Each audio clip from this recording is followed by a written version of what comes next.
Hoje com o pastor Joseph Prince. Saudações a todos vocês no nome de Jesus. Vire-se para o seu amigo e diga: alguma coisa boa e poderosa vai acontecer com você nesse culto. Eu creio em Deus, amém? Vai acontecer. Crer da forma certa não é se eu creio alguma coisa por muito tempo, com muita força, com muita fortaleza, se torna real. Não.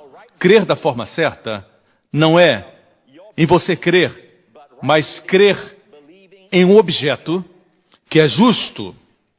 E esse objeto é nosso Senhor Jesus Cristo.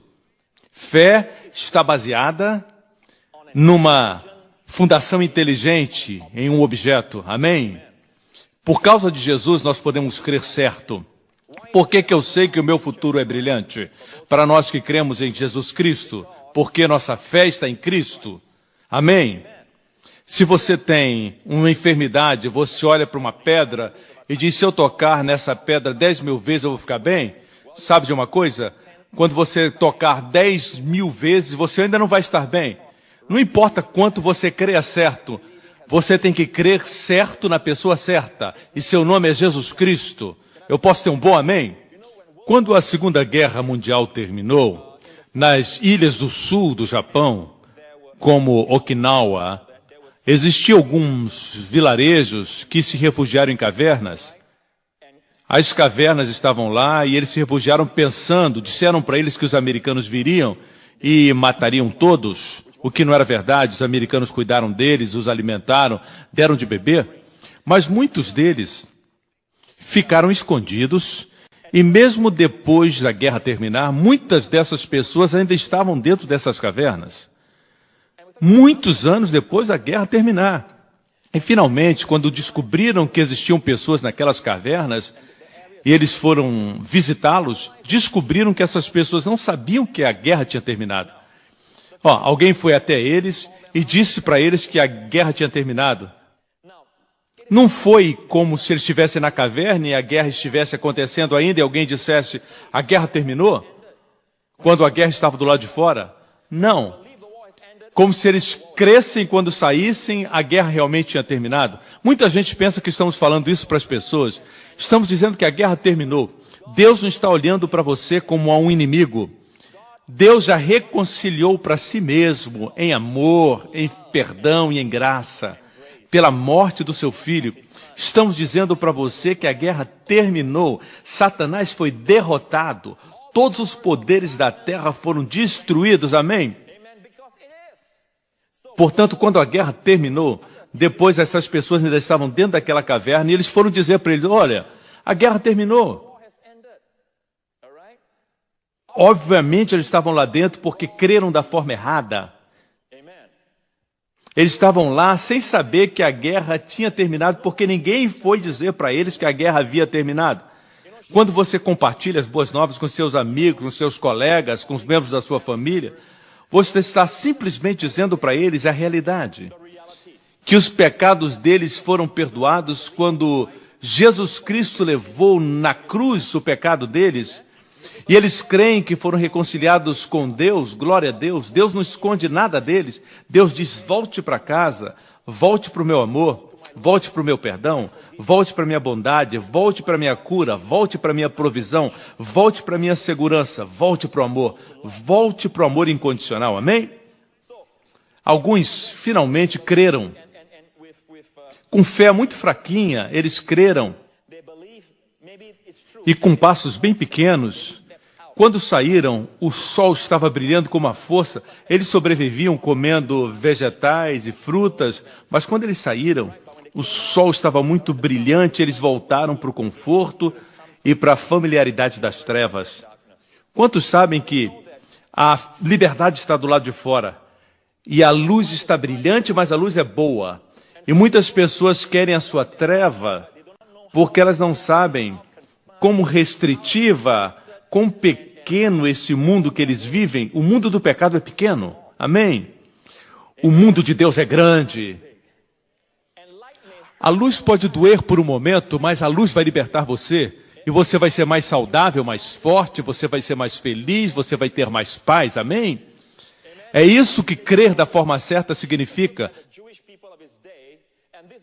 Jesus disse, pois, aos judeus que criam nele, João capítulo 8, se vós permanecerdes na minha palavra, verdadeiramente sereis meus discípulos e conhecereis a verdade, e a verdade vos libertará. Agora, não é, como sempre dito, que a verdade libertará. Não é verdade. Você conhecerá a verdade. A verdade não pode tornar você livre se você não conhece a verdade. Você precisa conhecer a verdade. E para conhecer a verdade, alguém tem que compartilhar com você. Para aqueles aí em Okinawa, nas ilhas do sul do Japão, que estavam escondidos, muitos anos depois de a guerra terminar, alguém precisava dizer para eles a verdade. Para que a verdade os libertasse. Mas o que é a verdade que Jesus veio nos trazer? Ele estava falando com os judeus aqui. Um estudo foi feito no 3º século sobre crianças judias e diz que toda criança judia, durante o tempo de Cristo, desde que nascem, eles aprendem as palavras hebraicas, mas quando têm 5 anos, eles são ensinados o Torá, ou os 5 primeiros livros de Moisés. Eles memorizam, eles se tornam mestres do livro, e eles depois de 5 anos conhecem de cor até os 10 anos. Quando tem 10 anos, eles são ensinados a lei oral, não a lei escrita, mas a lei oral, que foi entregue por Deus a Moisés no Monte Sinai. Então eles memorizam de 10 anos a lei oral. Essas pessoas judias conhecem a lei desde a idade mais tenra. Elas conhecem a lei. Muita gente tenta colocar a lei e dizer, é isso que nós precisamos na nossa igreja, lei, na nossa vida. Nós precisamos a lei de Deus ensinada corretamente, mas não. Jesus estava falando com pessoas que conheciam a lei, mas Jesus disse para eles, para essas pessoas que conheciam a lei, vocês conhecerão a verdade e a verdade vos libertará. O que é a verdade que Jesus veio trazer? Amém. João capítulo 1, que diz? A Bíblia diz, João capítulo 1, no princípio era o verbo, e o verbo estava com Deus, e o verbo era Deus.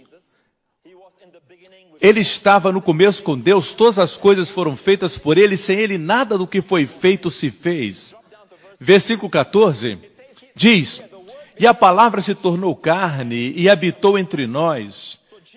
Então Jesus, a palavra é Deus, e a palavra se tornou carne e habitou entre nós. E vimos a sua glória como a do unigênito do Pai, cheio de graça e de verdade, cheia de graça e de verdade. Esse é o meu assunto predileto, graça e verdade. Algumas pessoas dividem graça e verdade. Verdade é verdade, graça é graça. Contudo, quando nós olhamos para o versículo 17, a Bíblia diz, a lei foi dada por Moisés, mas graça e verdade vieram por Jesus Cristo. A dicotomia não é entre graça e verdade. É entre a lei de um lado e a graça e a verdade do outro lado. Amém? A lei foi dada por Moisés, mas graça e verdade vieram por Jesus Cristo. Eu compartilhei antes que a palavra vieram, no grego, na verdade está no singular. Não deveria estar no singular, por quê? Porque graça e verdade são 2 palavras, portanto deveria estar no plural. Deveria ser vieram, mas no grego está veio. É uma anomalia no grego que nós sabemos que foi colocada lá por Deus. Graça e verdade estão no singular. Você me escuta? O que significa que graça é a verdade que nos liberta. E é isso que o inimigo está batalhando contra, com muita força, a revelação da graça. Todas as vezes que pregamos sobre graça, o diabo quer colocar para o lado, para enganar pessoas, dizendo que não é importante. Mas nós precisamos a lei, as pessoas dizem. A lei foi dada por um servo, mas graça e verdade vieram pelo Filho. A lei foi dada, a graça veio. Eu posso dar um presente, vamos supor que você está em Denver, Colorado, eu posso enviar para você um presente aqui de Singapura, milhares de milhas de distância, eu posso dar a distância, mas a verdade não, ela veio. e tocou o sozinho, tocou o doente, curou o leproso, levantou o morto, abençoou as multidões. A graça veio. Amém? Moisés era um servo, a lei foi dada por um servo, e Jesus disse que o servo não mora na casa para sempre. João 8 disse, Jesus disse, nós somos filhos de Abraão e nunca estivemos presos a ninguém, como é que vocês podem dizer que foram feitos livres? Jesus respondeu e disse, em verdade vos digo que aquele que comete pecado é escravo do pecado. E aquele que é escravo não mora na casa para sempre, mas o Filho mora na casa. Portanto, se o Filho vos libertar, verdadeiramente sereis livres. Escute-me. Você pode servir a Deus com descuido ou pode servir a Deus com uma atitude de verdade. Você pode ser como empregados numa companhia que não se importam muito, contanto chega a hora de terminar de trabalhar, é hora de terminar. Se você chegar atrasado e você está com fome, se o filho do dono estiver lá, ele vai dizer, não, nenhum problema. Existe um interesse lá dentro para quem faz parte da família. Muitos dos empregados servem porque eles têm uma visão muito pequena de servir a eles mesmos. Mas quando você é o herdeiro do império do seu pai, você trabalha vendo todo, você entende o que é importante para a companhia, o bom serviço para os clientes, como dar o melhor produto de qualidade e serviço, não é verdade? O serviço não importa. Quantos entendem isso? Deixe-me dizer isso para você. Nós servimos com espírito de filhos e Deus nos deu o espírito do seu filho, pelo qual nós clamamos Abba Pai. Ninguém pode clamar Abba Pai se não é filho. Tem pessoas que têm essa atitude super espiritual. E ele diz assim, Deus, o Pai, Deus é o Deus Todo-Poderoso, nós viemos a Deus com o espírito de reverência. Na verdade, isso é um espírito de escravo, é o espírito do Antigo Testamento, o espírito que teme, o espírito do medo. Não recebemos esse espírito, recebemos o espírito do filho que clama Abba, Pai. A criança judia diz Abba, que quer dizer papai. A coisa mais interessante, quando meu filho nasceu,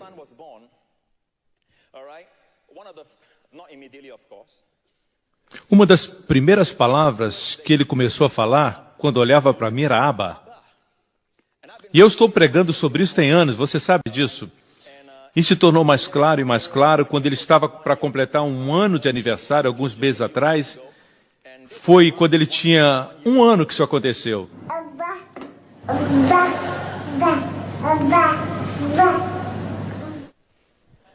Abba.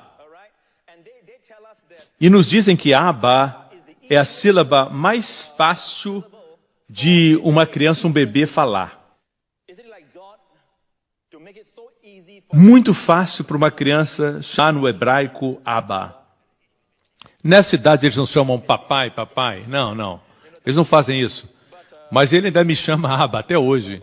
Recentemente, quando nós estávamos falando, eu e minha esposa, sobre ele, porque todas as vezes que nós o trazemos para o meu lugar, meu escritório, tem ali um quadro de Jesus como pastor, com uma ovelha no seu ombro, e o meu filho fica muito feliz, sem falhar, todas as vezes, sem falhar. Quando ele entra naquele quarto, existem brinquedos, os brinquedos favoritos deles, mas ele sempre grita e aponta, Jesus, Jesus. E um dia nós chegamos à conclusão, eu e minha esposa, que ele está apontando para Jesus. Deus o enviou para a minha vida para apontar para Jesus. E ele ainda faz isso. Se você vier à minha casa, eu levo para o quarto e a primeira coisa que ele faz é apontar. Ele sempre aponta para Jesus. Amém?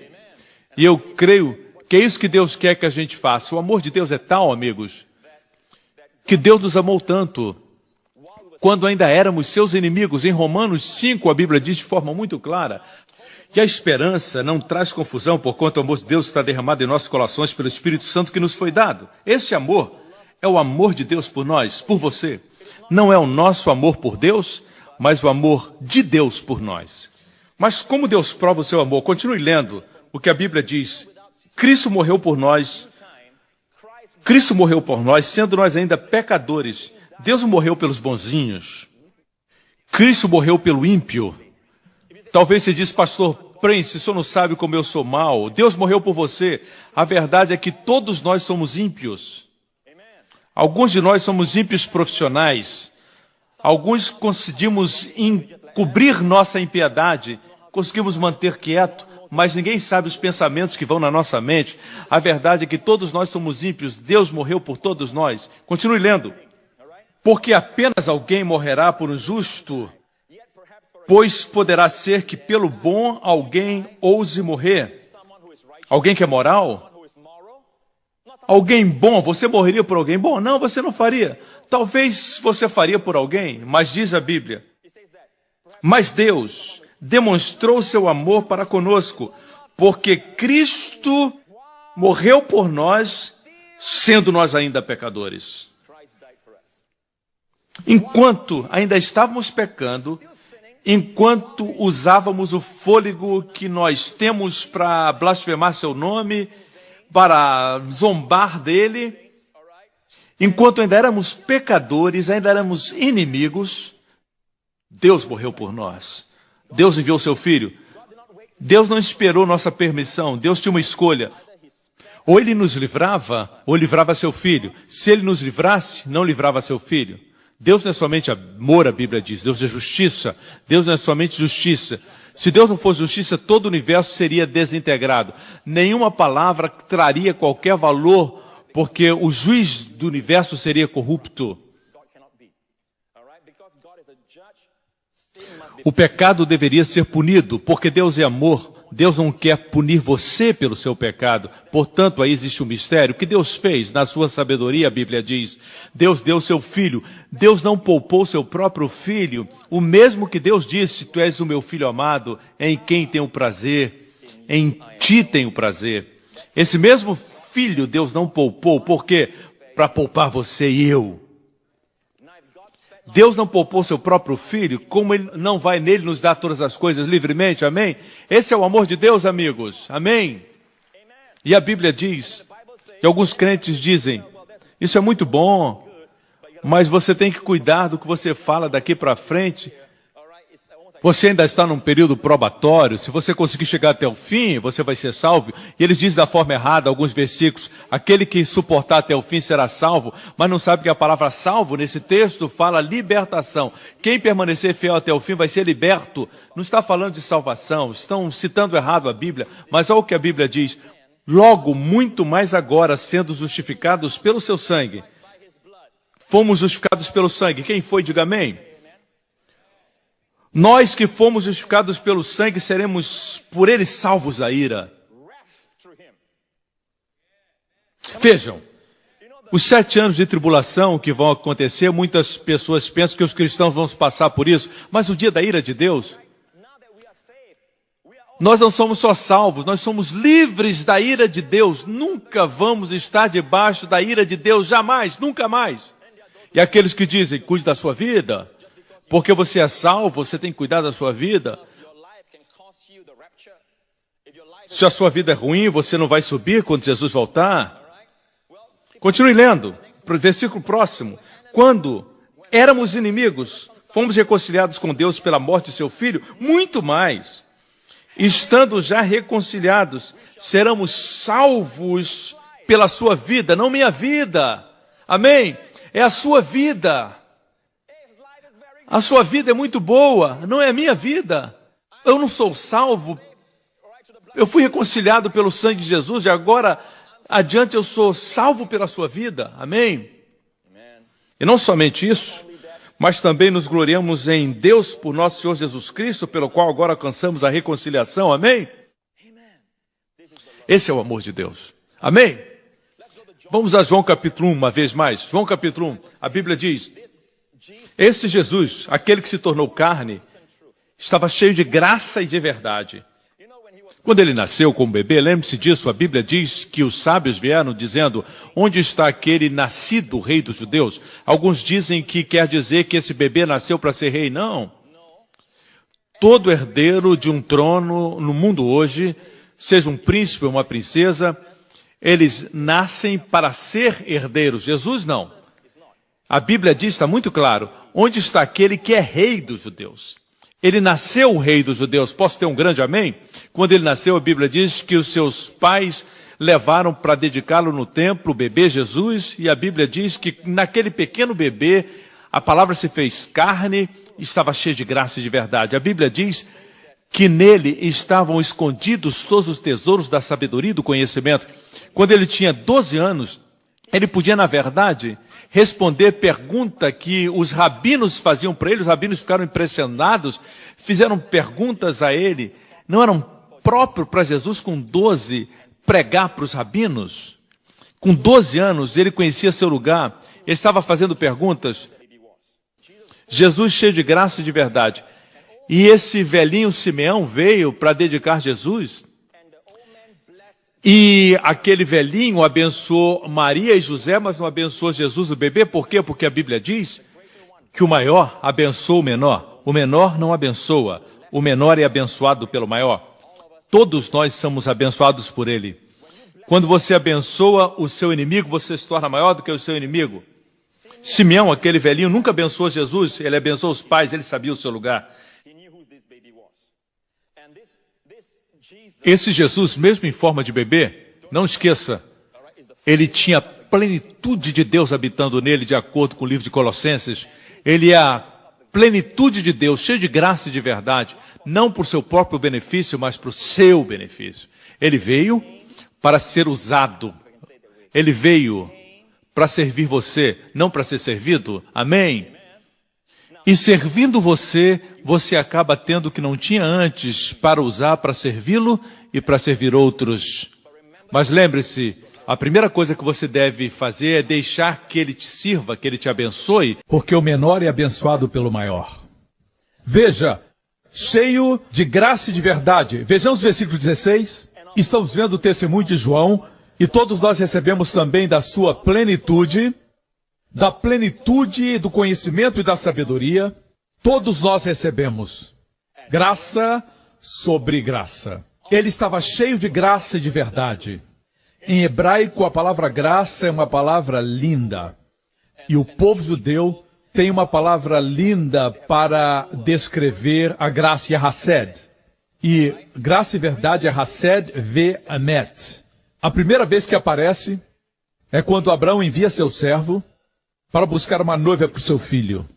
Da mesma forma, a verdade e graça não aparece até que o pai envia seu filho à terra e o Espírito Santo procura uma noiva para o seu amado. Amém? Graça e verdade vieram através de Jesus Cristo. Mas veja isso, da plenitude de Cristo, todos nós recebemos graça sobre graça.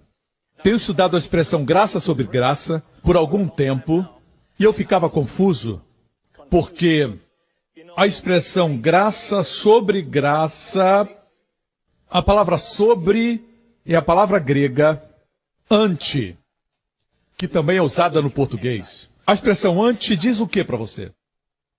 Contra, correto? Mas se olhar no dicionário o que significa a palavra anti, anti não é sempre contra.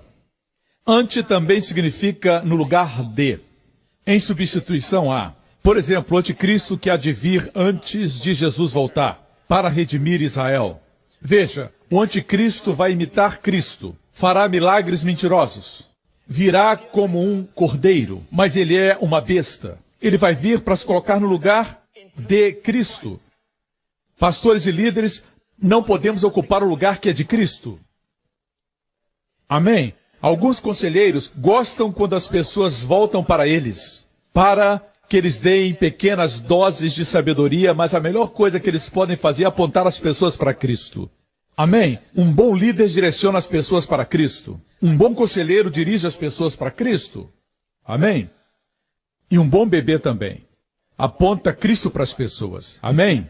E essa é a nossa parte. João Batista, que foi considerado o maior dos profetas do Antigo Testamento, unicamente apontou as pessoas para Jesus. Ele não fez nenhum milagre como os outros. Foi considerado maior, porque apontou as pessoas para Jesus. Pode ser um amém? Portanto, aqui a palavra graça no lugar da graça. Graça no lugar da graça. Em outras palavras, anti nem sempre é contra, também pode ser algo que ocupa o lugar de outro. Certo? Graça substituindo a graça. E eu tive uma visão interior O Senhor revelou isso ao meu interior e eu vi as ondas vindo na praia com uma nova onda. À medida que a onda antiga ia, chegava outra. Uma onda no lugar da onda anterior e outra onda chegava sobre a outra, no lugar da outra que ia. Em outras palavras, nunca haverá uma necessidade na sua vida que não seja suprida por uma onda nova da graça de Deus. Posso ter um amém? Não existe necessidade na sua vida que não seja suprida totalmente, de forma plena e abundante, através da graça. Amém? Por exemplo, quando uma onda nova de graça vem, a melhor forma de ilustrar isso, recentemente, quando alguns pastores e eu fomos a Israel estava saindo de uma grande seca, uma seca de 10 anos. Israel teve um momento com muitas chuvas caindo e até mesmo neve em Jerusalém. E nós fomos na primavera, em março. Eu nunca havia visto o Mar da Galileia assim. Veja o vídeo. Fizemos esse vídeo no Mar da Galileia. E veja, uma onda chega. A primeira onda, a onda da salvação. Todos fomos salvos. Pensamos que era tudo. Mas veio uma outra onda, fomos batizados com o Espírito Santo, com evidência de falar em línguas, os dons do Espírito. E outra onda veio e foi para os nossos corpos. Nós fomos curados, aleluia. Outra onda veio, não éramos tão inteligentes. E veio uma onda de sabedoria e suprimento. Amém, igreja? Aleluia!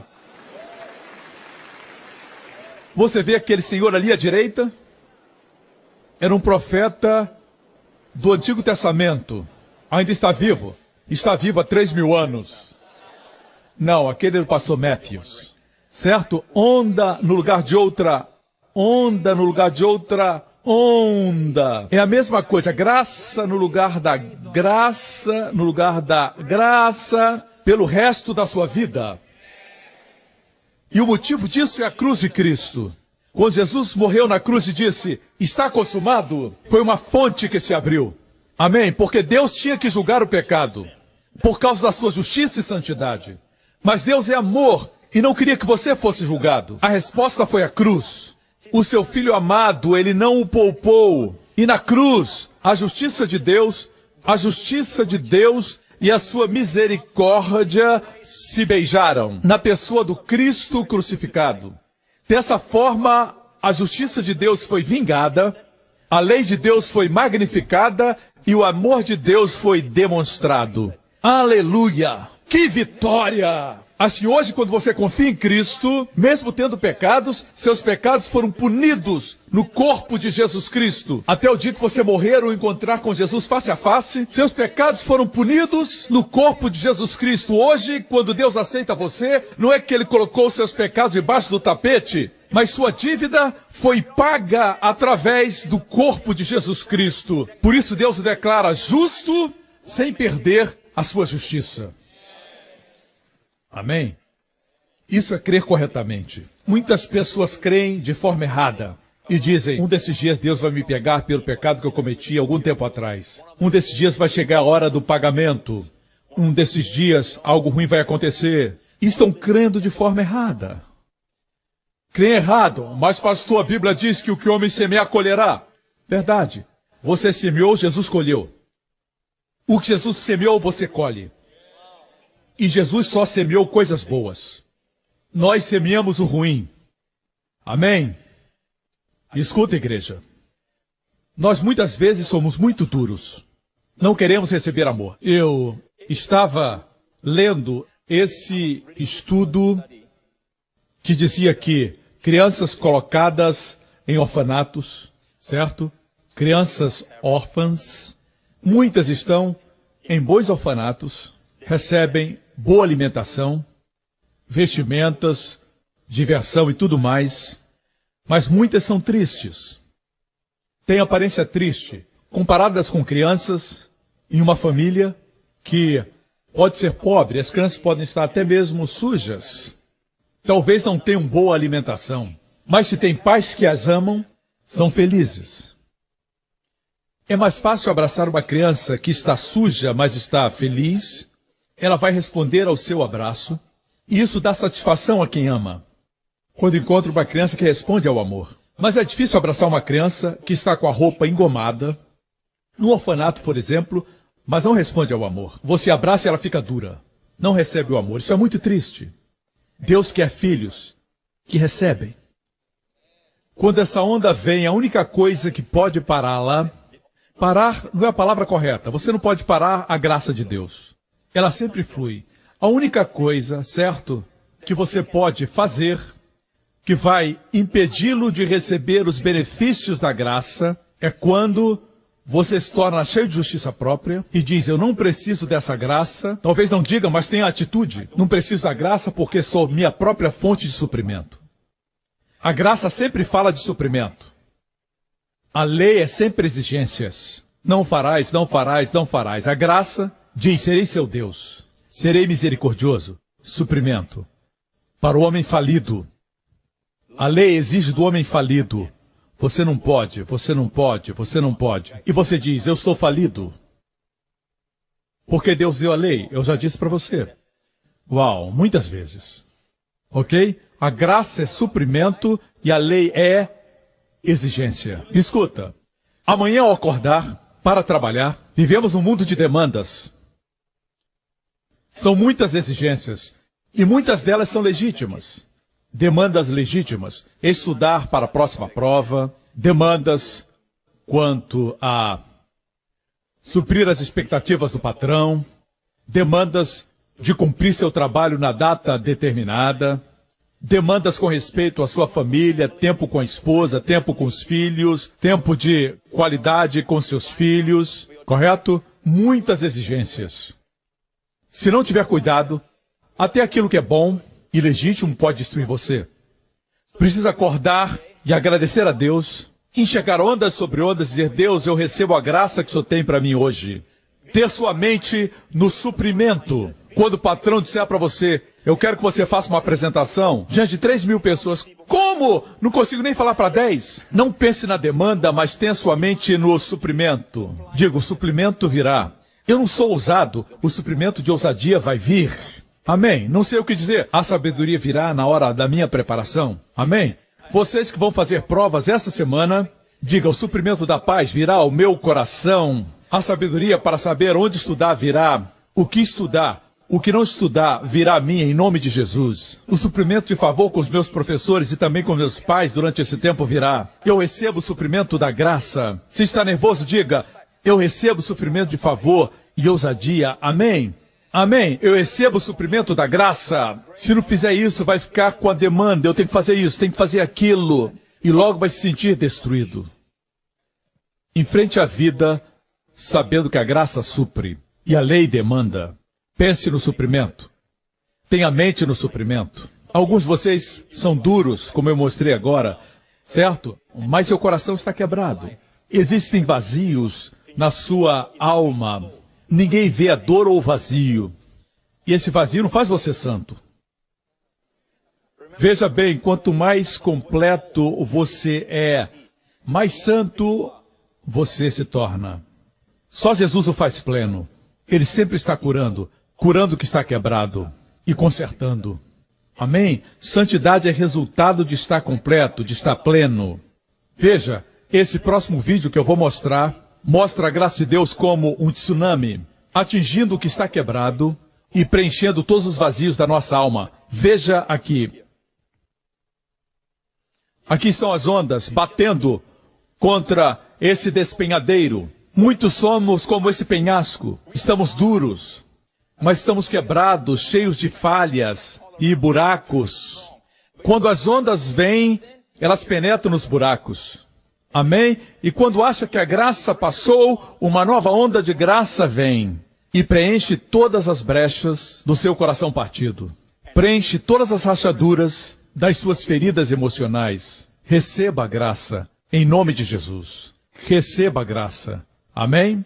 Amém? A única coisa que impede isso é quando você tenta fazer algo, tenta ser merecedor disso. Você não é merecedor. A única coisa que impede a graça, que impede que seus benefícios venham até você, é se encher de justiça própria. Quando Jesus andou aqui na terra, quem foram os únicos que não receberam de Jesus? Foram as prostitutas, Não. Uma prostituta, por exemplo, a Bíblia não diz que ela era, mas tudo indica que sim. Foi Maria Madalena. Jesus expulsou dela 7 demônios. Amém? E ela seguiu Jesus. Também os publicanos, que eram considerados um lixo da sociedade, porque traíram seu povo, coletando impostos para outra nação. Um dos discípulos de Jesus foi um publicano. Amém? Pessoas que eram excluídas na sociedade tocaram em Jesus e, estando enfermos, a graça fluiu e foram curados. Vocês me escutam? Amém? Mas os que não receberam de Jesus foram cheios de justiça própria, os fariseus com a atitude de mais santos e melhores e mais puros. Eles diziam, você não tem o que ensinar, é um carpinteiro. Não se aproxime, eu sou mais santo. Eles tinham essa atitude. Não existe registro de que eles tenham sido curados. O poder de Deus estava presente, mas eles não receberam.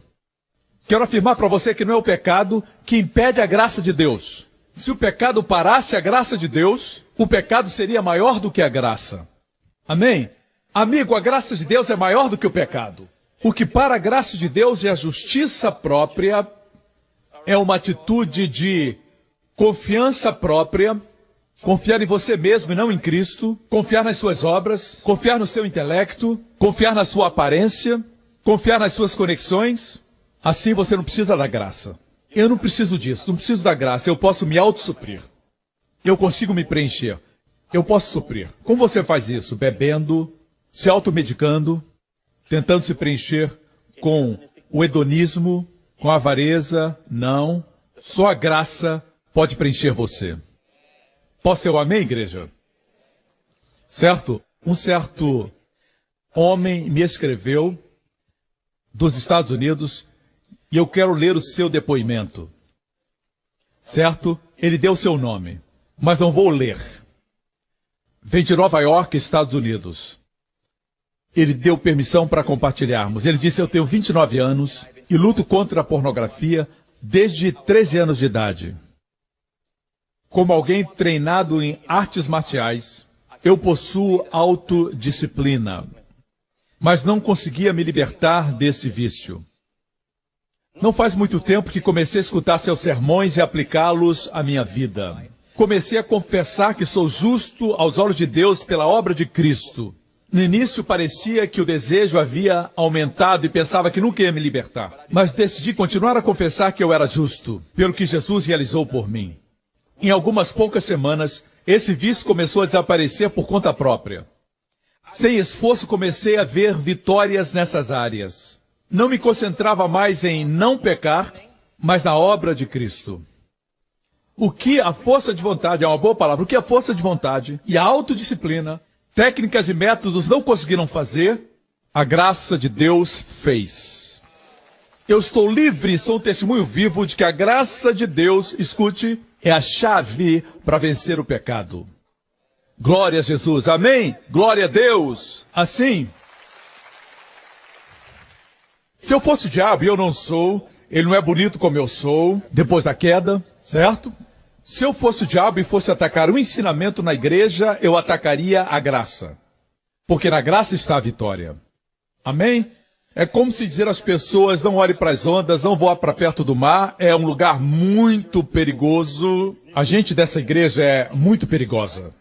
Um desses dias essas ondas vão atingir você e você vai ser transformado.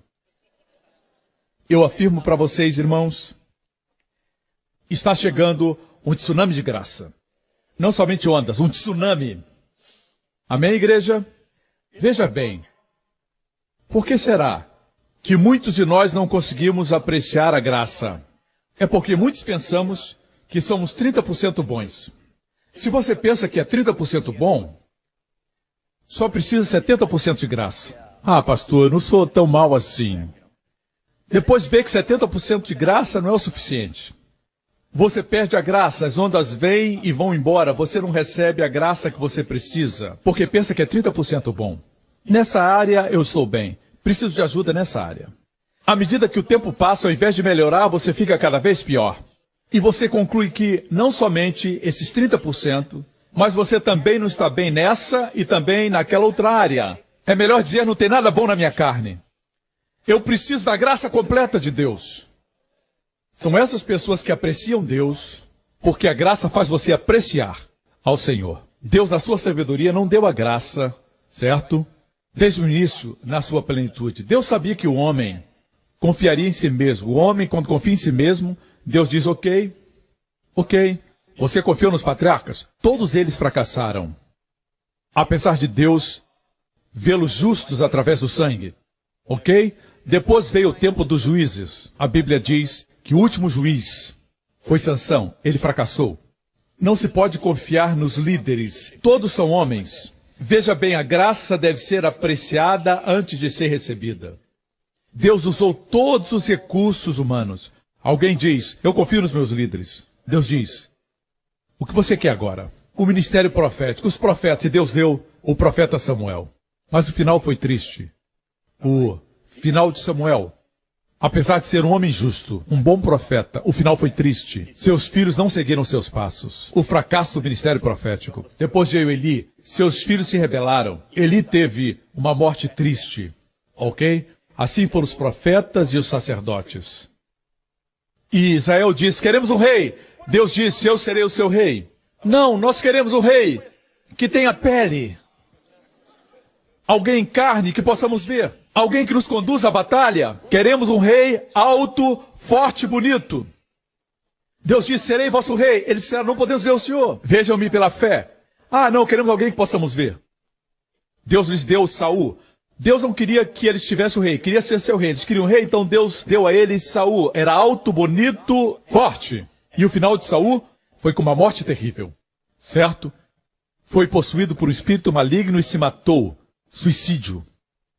Certo? E a propósito, antes de Saul morrer, eles queriam um rei alto, bonito e forte. Encontraram alguém mais alto, mais feio e maior. Seu nome era Golias. Certo? Sempre que você confia na carne, você encontra alguma coisa maior. Você acha bonito? Tem alguém mais bonito. Inteligente? Tem alguém mais inteligente. Não se glorie na carne, se glorie na graça de Deus. Se glorie em Jesus Cristo. Amém? Quando Golias apareceu, onde estava o rei alto, bonito e forte? Estava escondido. E Deus trouxe o menino pastor para derrotar Golias. Deus estava mostrando que não é o tamanho, mas Deus disse. Posso ter um amém? Aleluia, me acompanham? Assim, profetas e sacerdotes fracassaram. E até finalmente o rei Davi cometeu adultério. Pecou, fracassou. Finalmente Deus disse, a lei foi dada. Por 1500 anos tentaram guardar a lei, mas todos falharam. Até Davi fracassou. Deus estava dizendo, agora vocês veem a necessidade da graça. A graça não é conquistada, não é merecida, mas é favor imerecido. Muitos de nós não recebemos a graça porque queremos merecer. Tentamos ganhar com os nossos próprios méritos.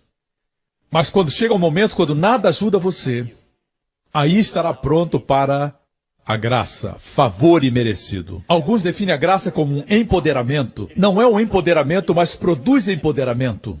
A graça é apresentada na Bíblia e definida como favor imerecido. Quando alguém chega a um ponto e diz, eu não mereço nada, somente o juízo, aí então Deus dá justiça e bênçãos. Quando concluem que merece o inferno, aí Deus dá o céu. E céu na terra, amém? Dias de céu na terra. Muitos ainda pensam no merecimento. Se amanhã de manhã recebermos pelo correio 100, ou melhor, $1 milhão. Alguém que você nem conhece morreu e deixou para você uma herança de $1 milhão. Primeira coisa que você vai dizer, o que eu fiz para merecer isso? Nossa atitude natural é acreditar naquilo que nós fizemos. Por isso não damos glória a Jesus, porque pensamos que fizemos algo. Se você pensa que fez 2% e Jesus fez 98%, ainda assim é difícil dar a ele toda a glória. Eu já disse que se é para Deus receber toda a glória, desde que ele faça toda a obra. E digo reverentemente, deixe Deus fazer toda a obra em nós, através de nós e por nós. Amém? Mas você não permite Deus fazer, você se preocupa muito tentando se suprir, você tem medo, apreensão, nervosismo, ansiedade, porque você está tentando controlar. Vem maus pensamentos e você diz, eu vou lutar contra isso. Ao invés de dizer, eu recebo suprimento para vencer isso. Confessar a sua justiça de Deus em Cristo como este homem. Glória a Deus. Estão aprendendo, irmãos? O fato é este. Quando o homem não merecia, Deus enviou o seu filho. Amém? Agora eu quero mostrar algo. Quando Deus fez um concerto de graça com Abraão, os 10 mandamentos não tinham sido dados no Monte Sinai.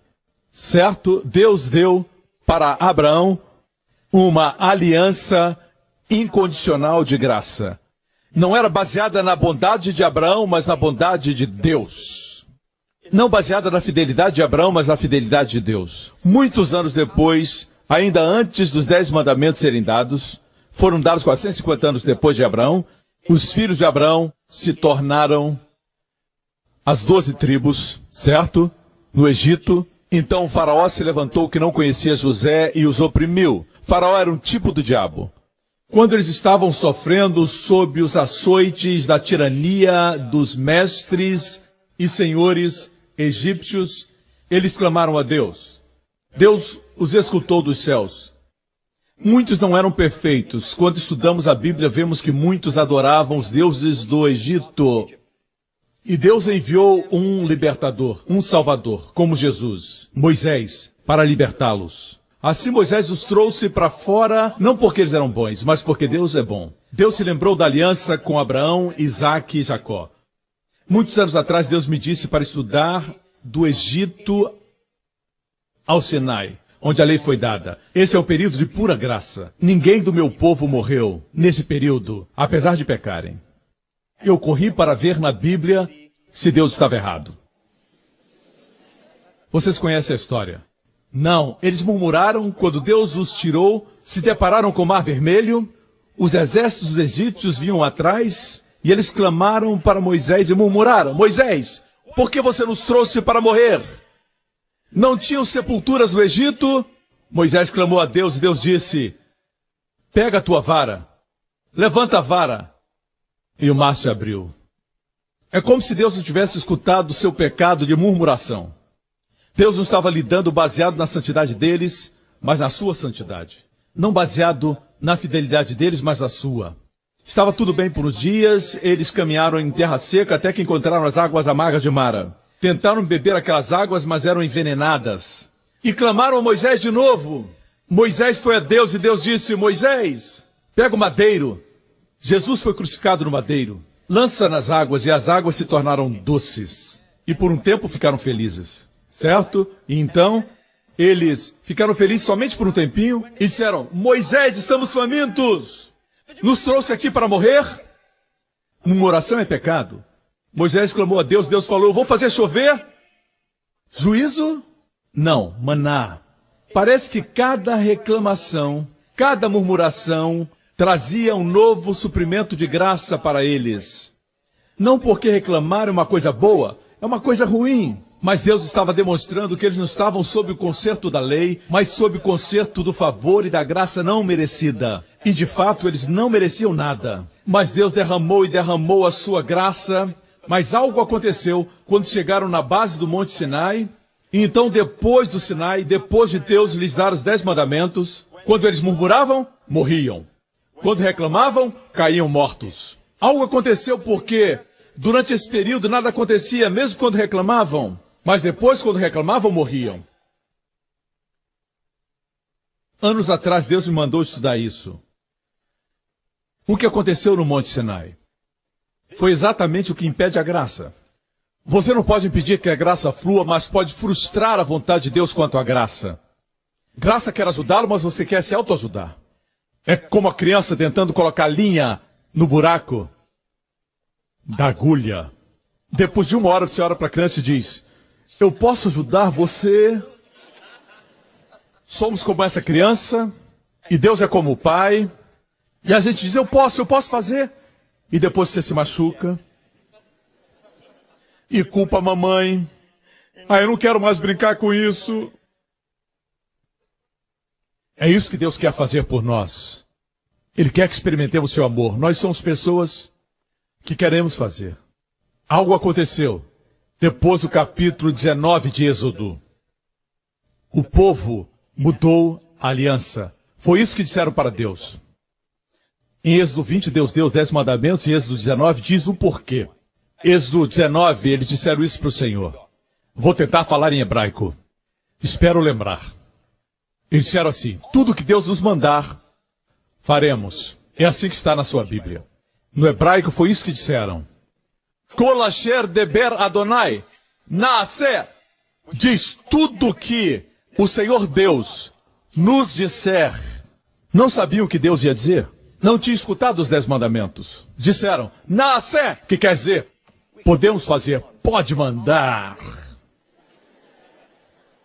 Foi essa atitude.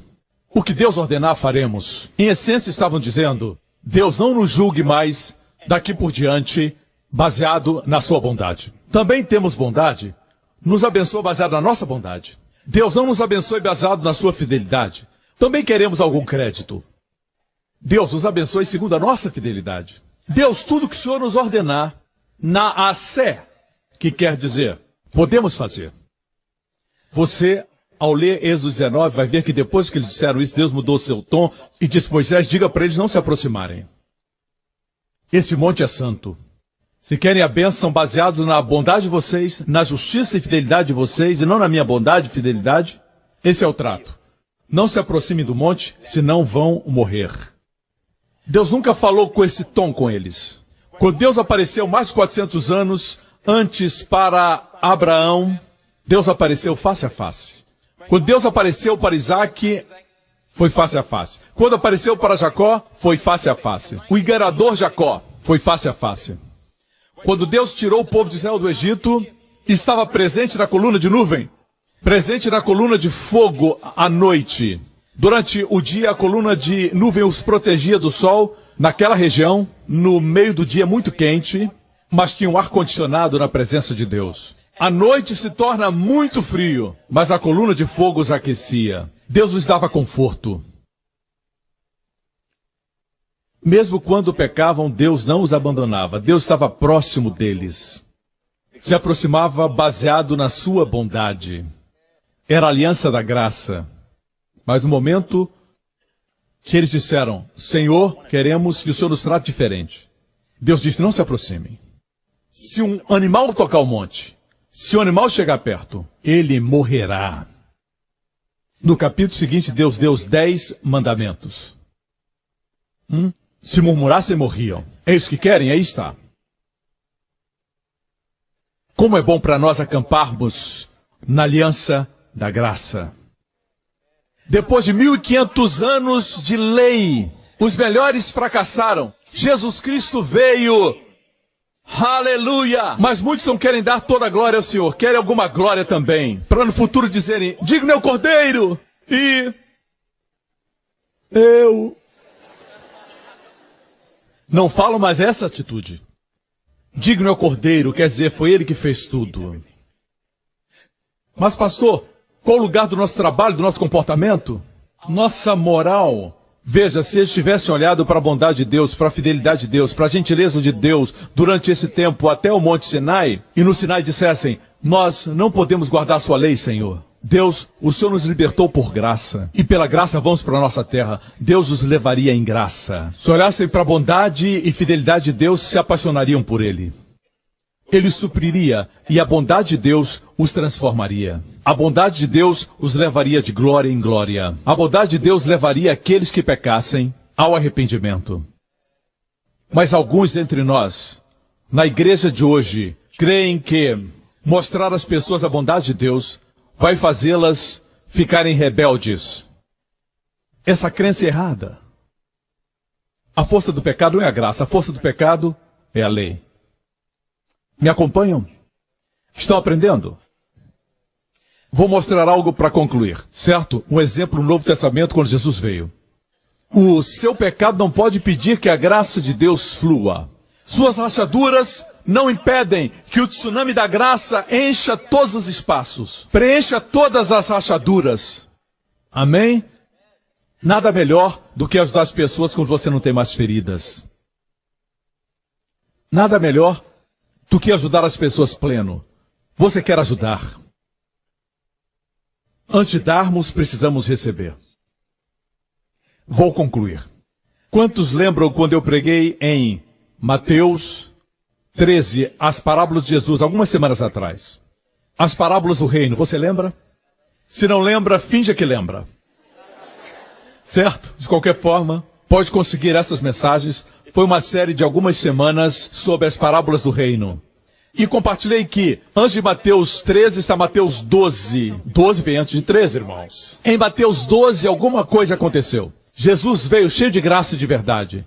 E a Bíblia diz que os líderes de Israel finalmente o rejeitaram. Nesse capítulo, Jesus falou a respeito da rejeição, falou da blasfêmia contra o Espírito, que é uma rejeição completa do Senhor. Naquele capítulo, ele se apresentou como maior que o templo, maior que o sacerdote. Ele afirmou ser maior do que Jonas. Jonas foi profeta. Ele é um profeta maior. E ele disse, alguém maior que Salomão está aqui. Salomão foi um rei. Ele é um rei maior. Sabe o que fizeram os líderes? Rejeitaram a Jesus. Na sua glória tríplice. Isso está em Mateus capítulo 12. Diz em Mateus 13, no versículo 1. Diz, tendo Jesus saído da casa, foi para o Mar da Galileia. Vimos um vídeo do Mar da Galileia. E pregou de cima do barco para as pessoas na margem. Veja, o mar na Bíblia tipifica as nações gentílicas. América, Singapura, são nações gentílicas. Assim ele deixou a casa, deixou Israel, por um período de tempo. Ele saiu porque os líderes o rejeitaram. E ele foi abençoar os gentios. Me acompanha? Então começou a compartilhar parábolas naquele capítulo. Isso aconteceu no capítulo 13. Depois do capítulo 13 vem o 14. Muito bem. Aqui vamos concluir. No capítulo 14, algo aconteceu. Algo aconteceu. Não somente rejeitaram Jesus Cristo. No capítulo 14, o primeiro versículo fala de Herodes. Antipas, o filho de Herodes o Grande. Herodes o Grande foi aquele que quis matar Jesus quando era pequeno. Esse era o pai dele. O filho Herodes Antipas estava reinando. E Herodes Antipas tinha um problema de cobiça. Ele cobiçava outras mulheres e tinha uma paixão pela esposa do seu irmão. Seu nome era Herodias, certo? E algo aconteceu e o profeta João Batista disse que não era certo ele cobiçar a esposa do seu irmão. Depois descobrimos que o irmão morreu. O irmão morreu e ele toma Herodias para ser sua esposa. E ela tinha raiva de João Batista por causa de sua pregação, contra seu relacionamento. Assim a Bíblia começa a dizer em Mateus capítulo 14, falando do aniversário de Herodes. E Herodias tinha uma filha, uma menina linda, que dançou diante dele. E ele ficou tão feliz, Herodes, que ele disse para ela em frente aos convidados, o que você quiser, eu juro que lhe darei. Devia estar bêbado. Ela perguntou à sua mãe e ela disse para ela, peça isso. E ela pediu a Herodes a cabeça de João Batista, numa bandeja de prata. Ele não queria fazer, mas por causa dos convidados que estavam ao seu redor, tinha que cumprir o juramento. E ele deu a ela o que ela queria. E ela trouxe à sua mãe a cabeça de João Batista.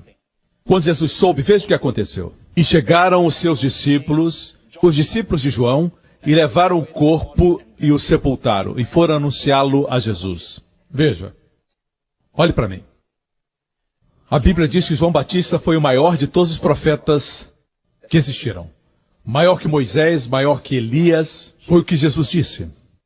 João Batista viu Jesus vir ser batizado, ele disse, eu não posso batizar você, eu que tenho que ser batizado por você. Do ponto de vista humano, ele era primo de Jesus Cristo. Era mais velho do que Jesus 6 meses. Quando crianças devem ter brincado juntos. E foi aqui que Jesus ouviu a notícia que João Batista havia morrido. Se Jesus quisesse ir pessoalmente ao palácio de Herodes, ele destruía tudo. Bastava uma palavra. Quando ele voltar, a Bíblia diz, virá num cavalo branco. e com uma palavra, destruirá o anticristo. Mas sua primeira vinda não foi para julgar. Ele veio em graça. Por causa da graça, ele sofreu, João Batista sofreu. Certo? Estamos na dispensação da graça, não do juízo. Alguns dizem, vivemos dias de julgamento. Não são dias de julgamento, não são dias de Elias, de juízo. São dias de graça. Mas esses dias vão terminar. Seremos arrebatados no final. E o que acontecerá? Jesus virá como juiz. E dessa vez ele vai julgar toda impiedade, todos os pecados e toda a rejeição. A graça de Deus, repetidas vezes, é oferecida a eles, e eles recusam e recusam. Um dia Deus vai dizer, basta. E ele vai dizer, afastai-vos de mim para o fogo eterno. Sim, ele virá como juiz, não para nos julgar. Nós viremos com ele. Nossos pecados já foram julgados. Escuta, mas aquele tempo não era o dia do juízo. Podia tê-los destruído. Inclusive Herodias. Sua cabeça ia rolar no solo, mas ele não veio para juízo. Escutam, tinha vindo para a graça. Jesus ouviu a notícia, ficou triste, ouvindo isso, retirou-se dali num barco para um lugar deserto.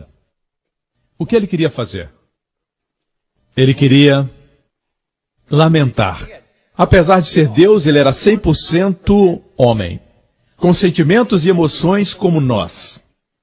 Conhecia João por toda a vida, como homem. Estava triste, queria um tempo sozinho. Estava sempre cercado de multidões. Ele era um reservatório de graça, todos vinham a ele em busca de graça. Ele queria ficar sozinho. Ele foi para um lugar deserto. O que você encontra em lugar deserto? Nada. Mas ele foi para ficar sozinho. A Bíblia diz, sabendo o povo, seguiu a pé desde as cidades. Veja, no capítulo 12, foi rejeitado pelos anciãos.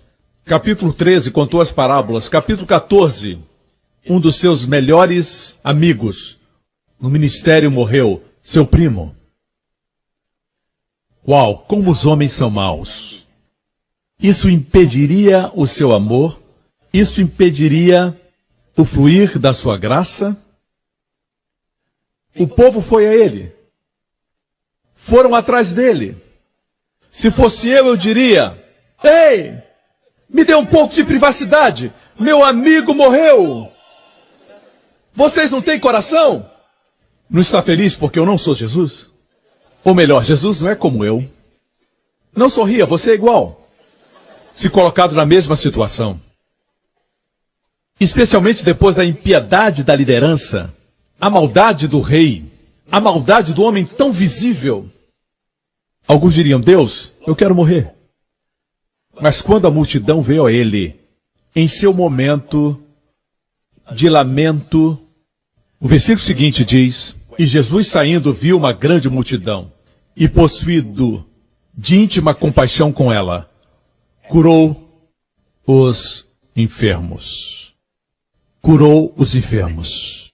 Toda a impiedade do homem, assim como Israel sob a graça pura, toda a reclamação trouxe nova demonstração e suprimento de graça. Parece que a impiedade do homem trouxe mais graça para o homem. Aleluia! Esse é o meu Senhor Jesus Cristo. Amém! Ele não é como nós. Tão cheio de graça. O povo veio no seu momento privado. Ele saiu e teve compaixão do povo. E alguém veio que tinha febre, o tocou e foi curado. Outro ele tocou e curou de lepra. Outro cego foi curado. Eu estou falando de Jesus, o Rei dos Reis e Senhor dos Senhores. Por isso, we praise all night to Christ our Savior. We knew the lines. Now I can't remember. We praise all night to Christ our Savior. Amém? Conhece esse hino? A glória e o crédito vão em somente uma direção. Jesus Cristo. Toda a glória para Ele. Nós pensávamos que com toda a impiedade do homem, nós ficássemos sem o favor de Deus por causa dos nossos pecados. Nós pensávamos dessa forma errada. Foi uma pregação errada. Pregação errada produz crença errada. E crer errado produz vida errada. Mas pregação certa produz crença certa. E crença certa produz vida correta. Amém? Conhecereis a verdade, e ela vos libertará. Amém? Por acaso Jesus disse, existe muito pecado, muita rejeição, muita impiedade. Vou ficar sozinho, me fechar, toda graça vai ficar comigo. Deixem-me em paz, eu vou para uma montanha qualquer e voltarei em 3 meses. Vou reconsiderar, orem mais. Jejuem mais. Lawrence, não coma. Ele fez isso. Quando cremos errado, pensamos que o pecado elimina a graça. Mas não é assim. Uma graça vem, e quando acha que terminou, vem outra graça. E outra graça. A graça é maior do que suas fragilidades e pecados. Maior do que os problemas que você cria. Terminou, ainda estamos no capítulo 14. E sendo chegada a tarde, agora eles estavam bem, nós nos sentimos bem, não comemos tem muito tempo. Não foi isso que a multidão disse. Estavam cheios de fome. E sendo chegada a tarde, os discípulos aproximaram-se dele, dizendo, o lugar é deserto e a hora já é avançada. Despede a multidão, para que vão pelas aldeias e comprem comida para si. Verso 16, mas Jesus disse para eles, não é mister que vão, dai-lhes voz de comer. Então eles disseram, não temos aqui senão 5 pães e 2 peixinhos. Quer que eu continue? Quer? That's why we dance all night. You see? Temos somente... Pastor, eu só tenho $100 no banco, eu só tenho isso. A mulher que os credores vieram para levar seus filhos disse, só tem um pouquinho de azeite. Quando Deus quis salvar seu povo, a casa de Eli tinha se corrompido. Deus enviou um bebê, Samuel. Quando Israel havia sido derrotado, até o rei Saul estava tremendo, o bonitão, Deus enviou um menino. Quando o mundo inteiro se corrompeu e não queriam saber de Deus, 400 anos desde o tempo de Malaquias, 400 anos de silêncio, o mundo se tornou corrupto. Deus enviou um bebê para Belém. Estou aqui para dizer que você vê as trevas. O que os bebês veem? Você vê os inimigos, Golias. Davi não viu. Ele viu o suprimento. Viu o suprimento. Amém? Igreja, veja o suprimento.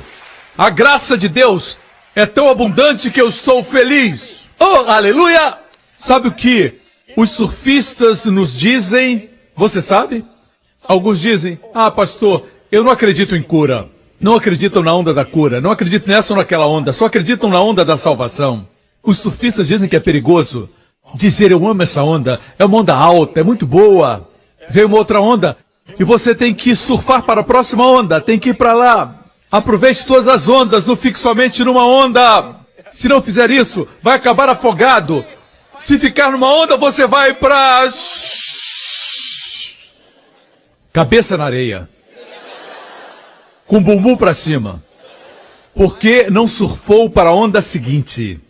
Ficou somente numa onda. Veja, é assim que se faz. Quando uma onda vier, você tem que aprender a surfar para outra onda, e surfar para outra onda, e surfar para outra onda. Surfar para outra onda, e surfar para outra onda. Surfar. Se aprender isso, sua cintura vai ficar fina. Vai ficar mais jovem. Mais abençoado. Amém, igreja. Aleluia. Se ficar somente numa onda, vai parar na areia da praia. Tem que aprender. É isso que os surfistas dizem. Aprenda a receber da sua plenitude. Receba toda a graça. Segunda-feira diga, hoje veio uma onda de graça na minha direção. Glória a Deus. Eu não sei o que vai acontecer, mas eu recebo graça que vem na minha direção. Lembre disso. O diabo quer que você tenha a mente na demanda. O diabo quer colocar as mulheres na demanda. Ela tem um bebê e ele diz, exigências, chora bebê, chora, demanda, demanda. E a mãe diz, eu fui à igreja pela manhã. Meu bebê tem suprimento para você. Amém? Mamãe não sabe de tudo, mas ela sabe que tudo que o bebê precisar, Deus dá. Mamãe não tinha suprimento antes de você nascer, mas você nasceu, agora ela tem suprimento. Ela está surfando, ela está surfando. Amém? E o que aconteceu? Ele multiplicou. Seja cura para o seu corpo, seja provisão para o momento de crise financeira, pode ser 5 pães e 2 peixes, mas nas mãos de Jesus são multiplicados. Está tudo nesse capítulo. Vamos para o final. Depois de alimentar a multidão, eles estavam cheios, que sobrou, até que eles arrotaram. Ele disse, já comeram muito, agora vão para casa. Enviou seus discípulos de barco à frente dele, cruzando o mar da Galileia, ele foi para a montanha. Isso demonstra como Jesus está hoje, como ele está agora. Ele está no lugar alto, à mão direita do Pai. Nós estamos no barco, como que remando, no mar da Galileia. E a Bíblia diz que na 4ª vigília da noite veio uma grande tempestade. Jesus olhou para eles, na 4ª vigília, de 3 da manhã às 6. Quando estava escuro, Jesus viu seus discípulos no barco. E logo a Bíblia diz que ele caminhou sobre as águas, na direção deles. E eles disseram, é um fantasma. E Jesus disse, não temam. No grego diz, eu sou. Na sua Bíblia diz, sou eu. Mas no grego, eu sou. Foi com esse nome que Deus se apresentou para Moisés. Na sarça ardente, eu sou. A Bíblia diz, quando ele entrou no barco, o vento parou. Os ventos obedeceram. E foram para a terra. Tudo está no capítulo 14. Graça após graça. Veja o versículo 34. E tendo passado, chegaram à terra de Genezaré. E quando os homens daquele lugar o conheceram, mandaram por todas aquelas terras em redor e trouxeram-lhe todos os que estavam enfermos. E rogavam-lhe que ao menos eles pudessem tocar a orla da sua roupa. E todos os que a tocavam ficavam completamente sãos. Saia, homem de ferro. Vá para lá, homem-aranha. Ou super-homem. Esses homens não são reais. Mas este homem é Rei dos Reis e Senhor dos Senhores. Cheio de graça e de verdade. Não importa a sua enfermidade, não importa o seu problema, a sua condição. Quando você o toca, bum, perfeitamente são. Parece que depois dos capítulos de rejeição, e esse capítulo começa com grande impiedade contra João, tinha ainda mais graça para o povo.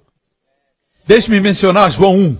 E estava no mundo, e o mundo foi feito por ele, e o mundo não o conheceu. Veio para o que era seu, e os seus não o receberam. Mas a todos quantos o receberam, deu-lhes o poder de serem feitos filhos de Deus, aos que creem no seu nome. Deixe-me dizer isso. Veja isso. No versículo 12, todos quantos o receberam se tornaram filhos de Deus. Mas veja o versículo 11. Ele veio para os seus, e os seus não o receberam. Com isso concluo. No grego, a primeira expressão seu é diferente da segunda. Veio para o que era seu, e os seus não receberam. É uma expressão diferente. No grego existe o gênero neutro, o gênero masculino e o gênero feminino. O primeiro seu está no gênero neutro, o que indica que não são pessoas, foram para as suas coisas. Mas quando diz os seus, está no gênero masculino, se refere ao seu povo. Está no masculino, povo. Então veja, ele veio para as coisas que eram suas, e elas o reconheceram. Quando ele passou pelas talhas de água, elas o reconheceram. Se tornaram vinho. Suas coisas o reconheceram. Reconheceram o Criador. Apesar do vinho não ser feito da água, se tornou o melhor vinho. Todas as suas coisas, os peixes, o obedeceram. Quando tinha que pagar impostos, tinha uma moeda na boca do peixe. Os peixes obedeceram. Quando não tinha comida ou suprimento para os pescadores, tiveram uma pescaria maravilhosa. Suas coisas o reconheceram. Você escuta? Quando o povo faminto não tinha provisão, ele tinha poder sobre a terra, poder sobre o mar. É a terra que produz o pão. Peixes são produto do mar. Multiplicou os dois. Ambos o conheciam. Veio para o que era seu e o reconheceram. Até mesmo os ventos, quando caminhou sobre as águas. Ele disse, Shalom! Psss! E a Bíblia diz que houve calmaria. Os discípulos temeram e disseram, quem é esse homem que até o vento e o mar lhe obedecem? O vento e o mar se prostraram. O vento disse, sim, Senhor. Amém? Os únicos que não reconheceram são as criaturas de 2 pés. Veja, a vaca muge, cães ladram, macacos e alguns homens se balançam. O homem se rebela. O homem é assim. Mas mesmo o pecado e a rebelião do homem não podem impedir seu amor. Não pode parar a onda da sua maravilhosa graça. Deixe-me dizer algo. Seus fracassos não são finais. Seus erros do passado não definem seu amanhã. Existe mais graça vindo na sua direção. Assim, de agora em diante, pense sempre na provisão e não na demanda. Mas é muito fácil cruzar essa linha. De repente as coisas acontecem e você diz, está colocando pressão em mim, para com isso. E a esposa diz, o que está acontecendo com você? Casais brigam porque sua mente está nas demandas e não no suprimento. Se esquecem disso. Ouça a pregação, porque a pregação certa produz a crença certa. Não basta ouvir só uma vez. Tem que continuar ouvindo e ouvindo e ouvindo e ouvindo. Aqui vai suprimento de inteligência para que você faça suas provas. Glória a Deus. Estudantes, adolescentes, amigos, jovens, aí vai o suprimento em nome de Jesus. Amém. Aí vai o suprimento para o seu trabalho. Aí vai a sabedoria. Amém. Aqui vai a ousadia para você que acha que é tímido. Deus tem uma coragem que é maior do que a sua timidez. Amém. Aqui vai o suprimento da provisão, o suprimento das invenções criativas e o know-how. Aleluia. Aqui vai o favor. As pessoas não sabem porquê, mas elas vão gostar de você. Aqui vai o suprimento de favor. Amém, amém, amém. Eu declaro que Jesus é graça e verdade na sua direção. Amém?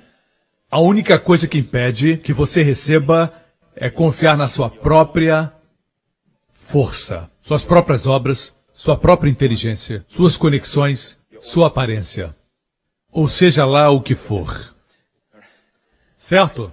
Tire os olhos de você mesmo. Coloque os olhos no Senhor. E diga para os outros, Ele é a minha confiança. É minha sabedoria. Ele é tudo que eu preciso.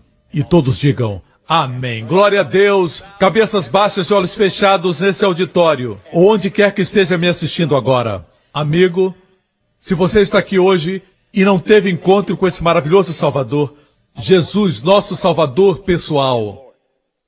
Amigo, lembre-se. A primeira grande onda de graça é a onda da salvação. Como Deus nos amou, que não poupou seu próprio Filho, mas o entregou por nós. Cristo morreu por nossos pecados.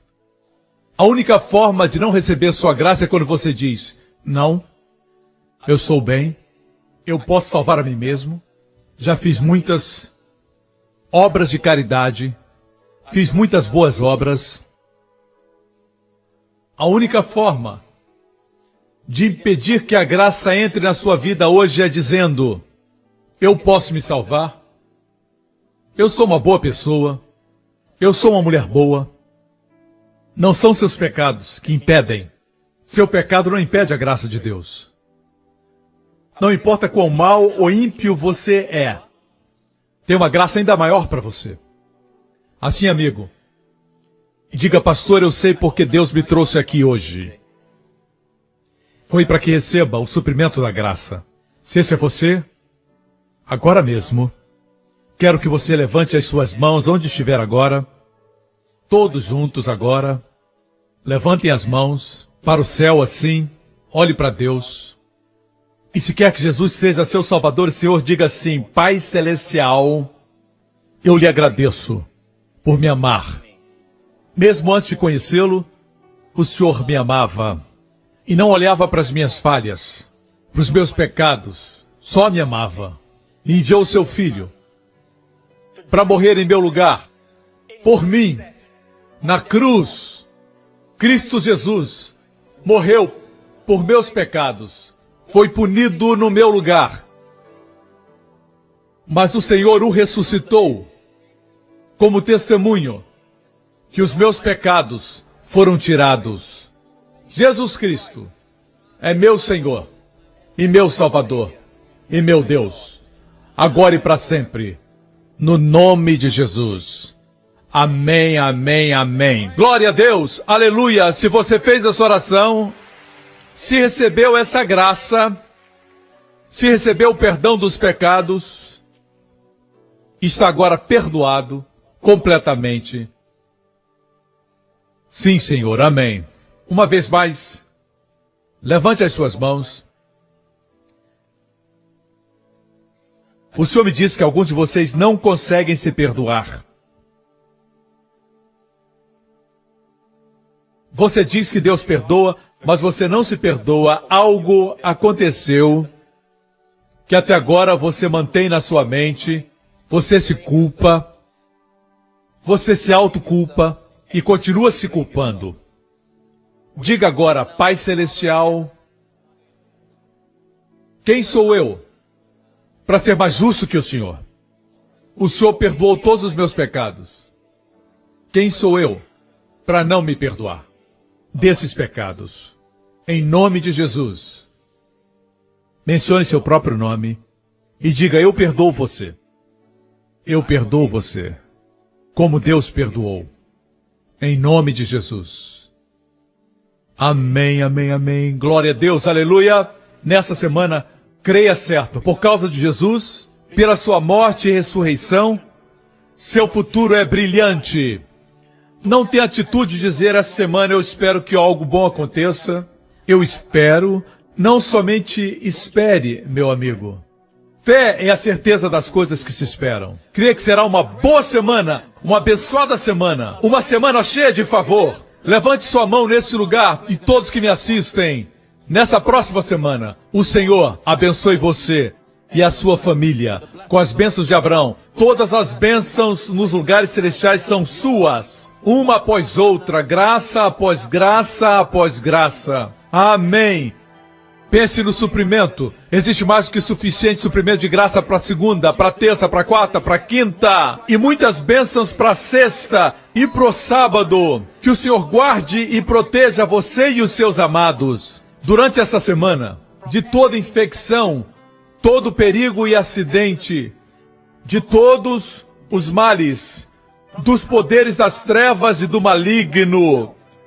O Senhor preserve você. O Senhor faça o seu rosto brilhar sobre você, impartindo-lhe favor. Que o Senhor coloque no lugar certo, na hora certa, durante essa semana. O próprio Deus sorria para você e para sua família. E conceda a você e aos seus sua paz. Em nome de Jesus. E todo o povo diga: amém. Sua tarefa de casa é pensar nos suprimentos e não nas demandas. Deus o abençoe. Obrigado.